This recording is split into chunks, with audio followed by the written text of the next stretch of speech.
Munini wa kaunti commissioner kuuma Kuresoi ya rugongo Felix Watakila manyitanĩire na maabithaa borithi kuuma mwena ucio nimambitie mungururio wa gwethana na Agendi aria maikaraga mwena ucio mugaru na watho na aria makoretwo makioya ibandi cia guku bururi-ini. Katiba ya Kenya inasema hivi, ni Mkenya peke yake halisi ndiye anastahili kupata kitambulisho.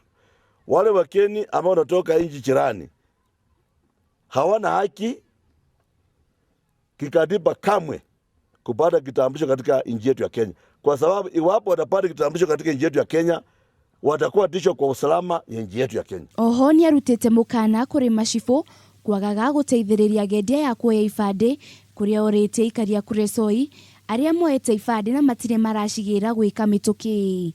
Ule chifu atothubutu kupeana mtu kutoka nchi jirani au wakeni kutoka nchi za nje kupata kitambulisho atachukuliwa hatua kali kwa mujibu wa sheria. Gicunjĩ kĩa 70% kĩikaria Kuresoi no moete ibandi kuria oretie ikaria othera makinyĩtie miaka 18 guthie kuoya ibandi.